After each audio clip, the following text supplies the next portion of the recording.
सद्गुरु शरणं सत्यं परं धीमहि।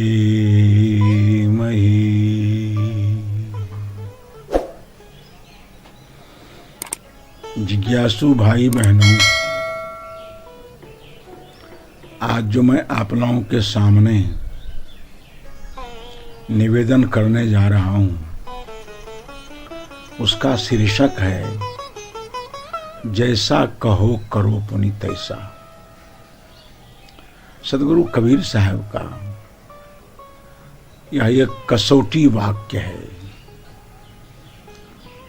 जिस कसौटी पर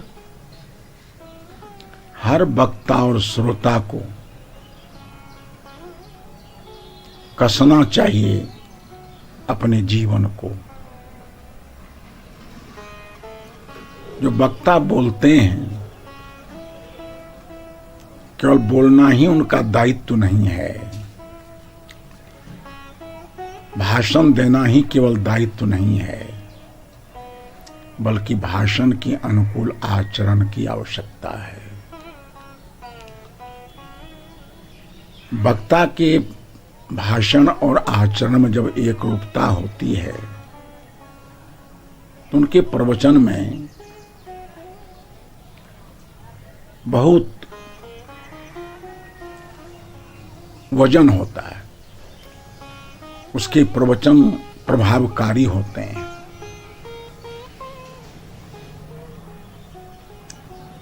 उसे भी हम सज्जन कहते हैं, उसे ही हम महात्मा कहते हैं। नीति ग्रंथ ने कहा है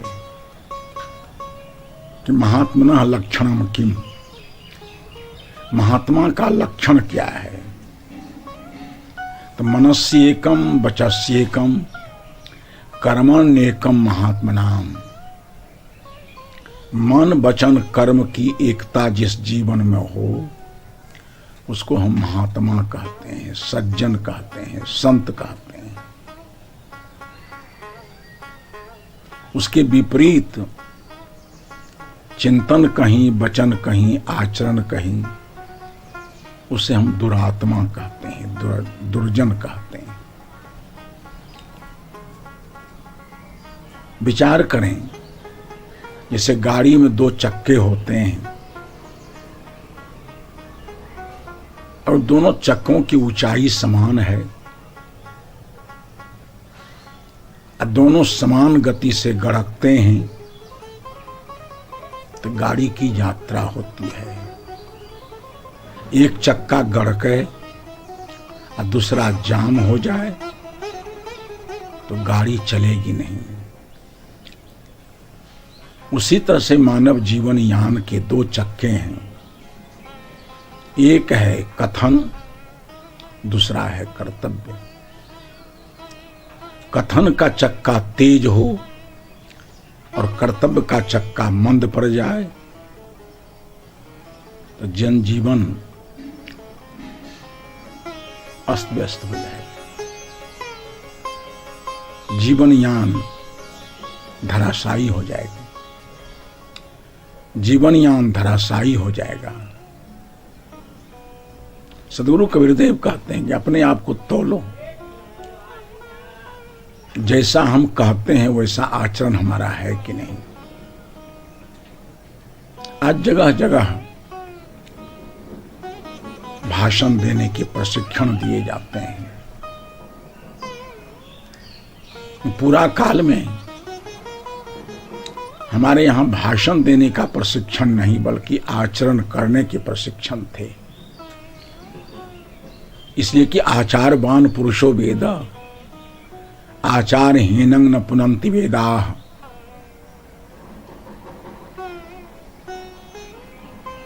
सद्गुरु कबीर साहब ने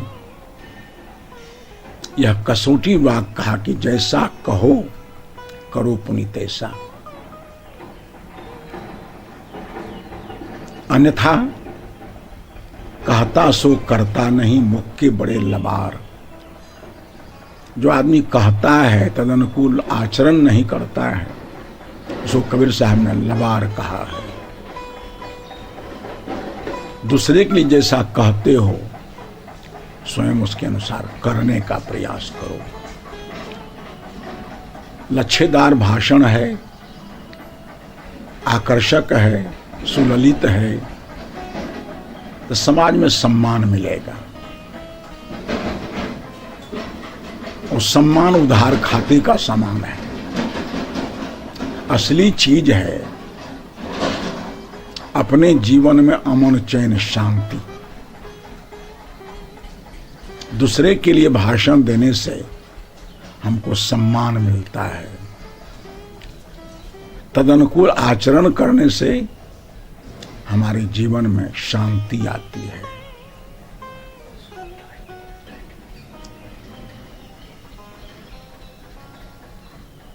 इसलिए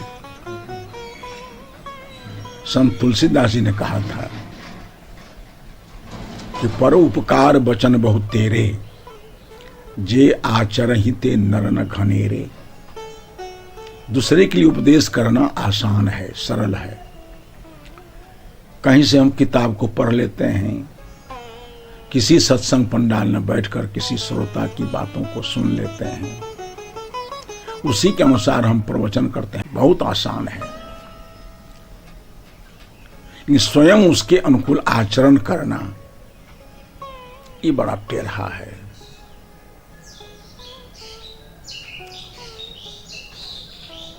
आज जगह जगह उपदेश देने वालों की कमी नहीं है। प्रवचन देने का ऐसा क्रम, ऐसी होड़ चली है कि प्रवचन देने वाले इतने होते जा रहे हैं कि श्रोता से अधिक वक्ता हो गए हैं। इसलिए जे आचरहि ते नर न घनेरे, आचरण करने वाले सैकड़ों प्रवचन देने वाले से श्रेष्ठ हैं।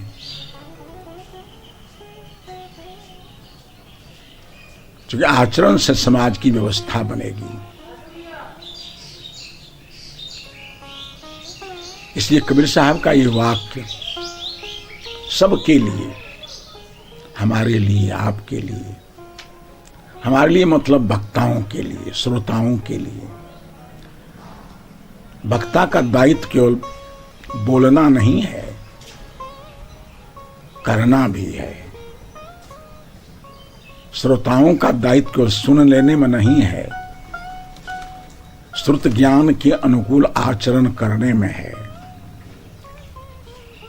आज समाज में जितनी जानकारियां हो गई हैं,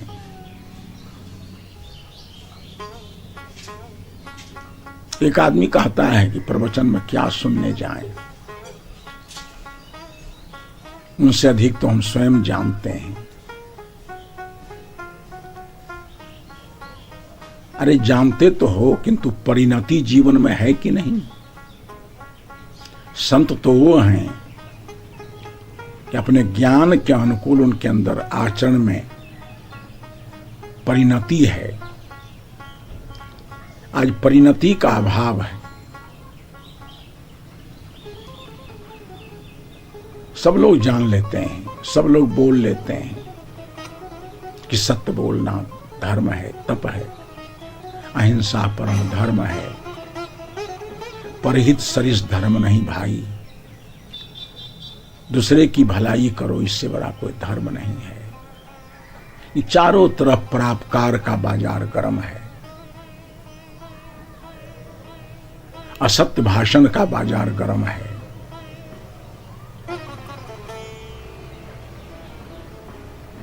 अगर सत्य भाषण नहीं है, अहिंसा का पालन नहीं है, अस्तेय का पालन नहीं है,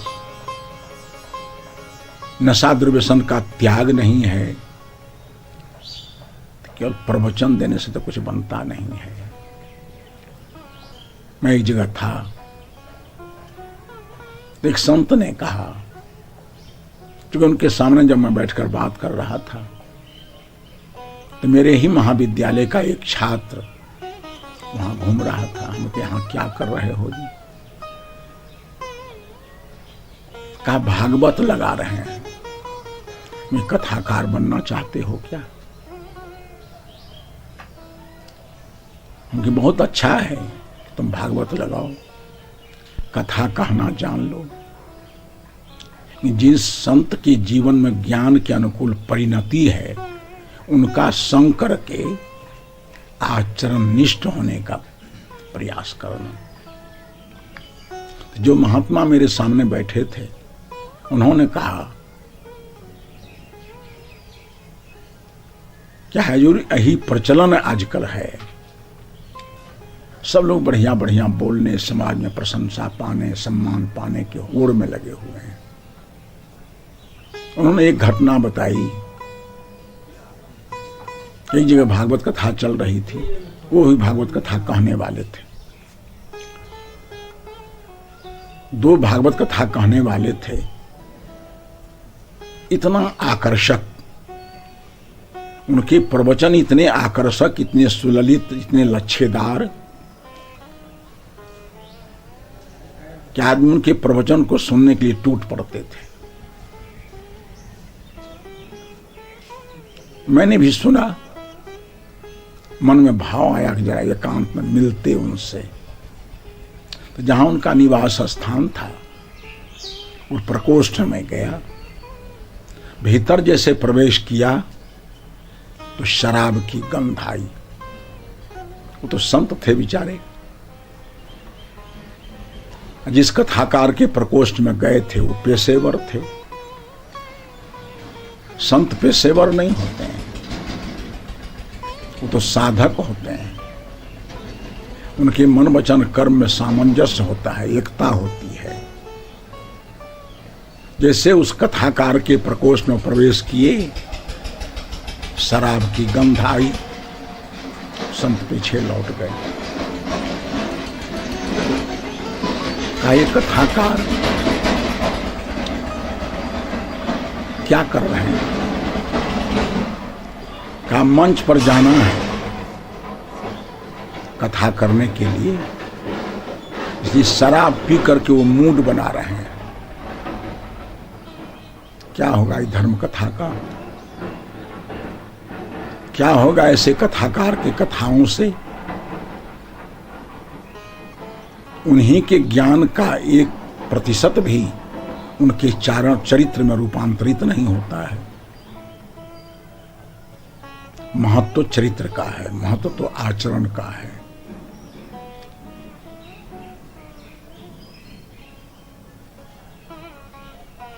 एक दिन एक विद्यार्थी नदी के तट पर घूम रहा था। जिस कॉलेज में पढ़ता था,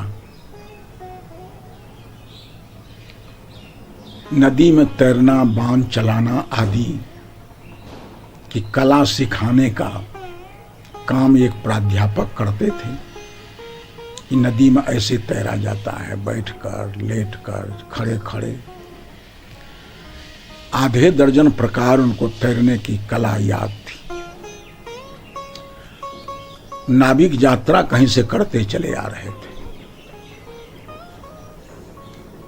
पानी के वेग में, हवा की झकोर में नौका डूबने लगी। नौका पर सवार लोग जो तैरना जानते हैं, वो तैर करके बाहर भाग रहे हैं। लेकिन जो तैरने की कला सिखाने वाला प्रोफेसर था बेचारा, वो नीचे जाता है, ऊपर आता है। उन छात्रों में से एक ने कहा कि मालूम पड़ता है अपने ही सर हैं वो, तो हम लोगों को तैरने की कला सिखाते हैं, वो डूब कैसे रहे हैं? कहा नहीं, डूबते नहीं है, वो लीला कर रहे हैं। कई बार जब ऊपर नीचे गए तो एक समझदार विद्यार्थी, उसने कहा कि चलो प्रयास करो। अब सर लीला नहीं कर रहे हैं, उनकी लीला समाप्त होने जा रही है। विद्यार्थी पानी में कूद गया और सिर से धक्का मार मार करके उसको तटस्थ किया। जब प्रोफेसर बच्चा तट पर आया तो विद्यार्थी ने कहा, सर आप तो हम लोगों को तैरने की कला सिखाते हैं, तो आप डूब कैसे रहे थे? कहा कि हम तो आज तक पानी में तैरने का अभ्यास नहीं किया था। बैठकर पानी पर तैरा जाता है, लेटकर तैरा जाता है, खड़े खड़े तैरा जाता है। मैंने सुन लिया था, किताबों में पढ़ लिया था, वही श्रुत और किताब में पठित ज्ञान को मैं क्लास में जाकर के छात्रों को बताया करता था। प्रैक्टिकल मेरे जीवन में नहीं था। इस ज्ञान से क्या समाज का भला होने वाला है। इसलिए हर एक आदमी का, हर एक इंसान का, हर एक व्यक्ति का, श्रोता वक्ता सबका, हमारा आपका सबका एक नैतिक दायित्व बनता है। जैसा हम अपने परिवार के बीच बोलते हैं, वैसा हम अपने बच्चों को शिक्षा देते हैं, वैसा हम स्वयं करते हैं कि नहीं। शिष्य के सामने गुरुजी उपदेश करते हैं तो जो विधि निषेध का ज्ञान शिष्य को दे रहे हैं, वो विधि निषेध का आचरण का है कि नहीं। विधि पक्ष के अनुकूल आचरण करना, निषिद्ध पक्ष को छोड़ देना, अगर यह ज्ञान नहीं है तो गुरुत्व कहां है।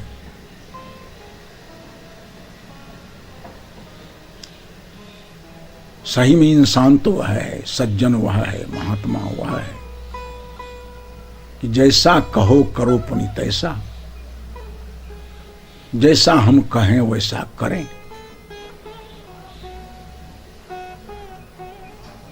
आज एक प्रचलन हो गया है,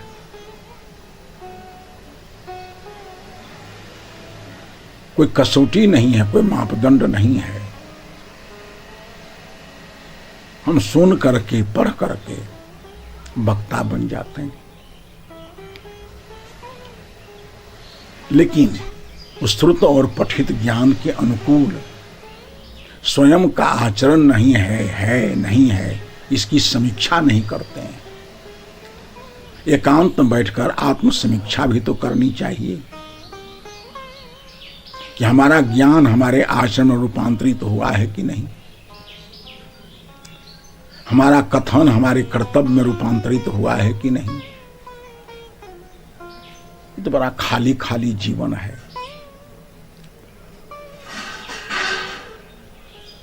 दूसरे के उपदेश करना बड़ा सरल है, उपदेश के अनुकूल स्वयं का आचरण करना बहुत लोहे की चना चबाना है। आचारवान को ही पुरुष कहा गया है, आचारः प्रथमो धर्मः कहा गया है। सदगुरु कबीर साहब ने एक साखी कही थी कि कथनी कहे सो पुत्र हमारा, करनी करे सो पुत्र हमारा, कथनी कथे सो नाती, रहनी रहे सो गुरु हमारा, हम रहनी के साथी। बड़ा सुंदर वाक्य है। जो बोलता है, कहता है, वो हमारा नाती है, और जो करता है मेरा पुत्र है। पुत्र से डायरेक्ट संबंध होता है पिता का, नाती से इनडायरेक्ट। सदगुरु कबीरदेव कहते हैं जो करनी करने वाला है, कर्तव्य में निष्ठ है, वो मेरा पुत्र है, वो मेरा शिष्य है, वो मेरा अनुयायी है। और जो कथनी कथता है वो नाती पोता है। जो रहनी में रहता है, ज्ञान की रहनी में रहता है, वैराग की रहनी में रहता है, विवेक की रहनी में जीता है, उसको तो कबीर साहब ने कहा कि वो हमारा गुरु है। रहनी रहे सो गुरु हमारा। जैसा जानता है, जैसा कहता है, उसी रहनी में स्वयं को ढालता है, ऐसे पुरुष को तो मैं अपना गुरु मानता हूं। करनी करे सो पुत्र हमारा, कथनी कथे सो नाती, रहनी रहे सो गुरु हमारा, हम रहनी के साथी।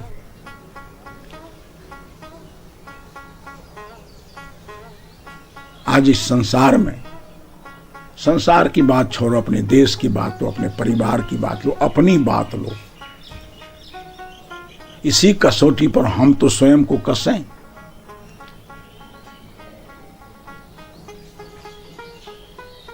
ये कसौटी वाक्य है कि जैसा कहो करो पुनि तैसा। जैसा कहते हो स्वयं वैसा करने का प्रयास करो। कहना सब कोई जानता है, ज्ञान सबके पास है। ज्ञान की परिणति जीवन में नहीं है। महत्व ज्ञान का नहीं है, महत्व जानने का नहीं है, महत्व है परिणति का। दूसरे के लिए तो हम शिक्षा दे देते हैं। मैं एक जगह बैठा हुआ था, कुछ बच्चों को लेकर के एक महिला मेरे आगे आकर बैठ गई, जिसलिए कथन कितना सस्ता है। उस महिला के साथ 2-3 बच्चे थे। महिला ने इशारा करके कहा कि साहब ये बच्चा बड़ा शैतान है। हमने कहा छोटा बच्चा शैतान कैसे हो गया? महिला ने कहा ये जर्दा खाता है। हमने कहा छोटा बोध बच्चा जर्दा लाता कहां से है? तब तो वो समझ गए कि अब हम भी पकड़ में आने वाले हैं। जब मैंने कहा कि अबोध बच्चा जर्दा लाता कहां से है, तो उस महिला की सरस्वती मंद पड़ने लगी। धीरे स्वर में उसने कहा कि जर्दा तो घर में ही है। हमके खाता कौन है? कहा इसी के पापा खाते हैं। फिर अपने को बचाया। हमने कहा तुम खाती हो कि नहीं? कहा जदा कदा हम भी खाते हैं। हम कहीं जर्दा खाना शैतानियत है। तुम पति पत्नी दोनों जर्दा खाते हो तो तुम ही दोनों शैतान हो, तुम्हारे बच्चे इंसान कैसे बनेंगे? बच्चों को उपदेश देना बेचा, इस रास्ते से चलो, इस रास्ते से चलो, इस रास्ते से चलो, बड़ा आसान है। और स्वयं को उस रास्ते में अपने आप को ढालना बहुत बड़ी साधना है। जीवन की बहुत बड़ी कसौटी है ये।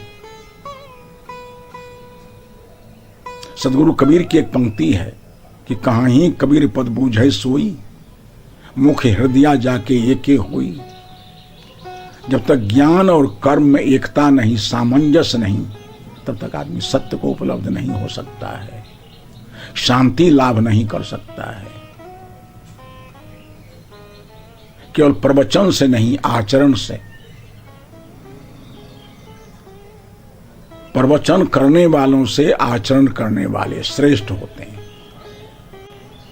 तो सदगुरु कबीर साहब के कसौटी वाक्य पर मैंने आज थोड़ी चर्चा की।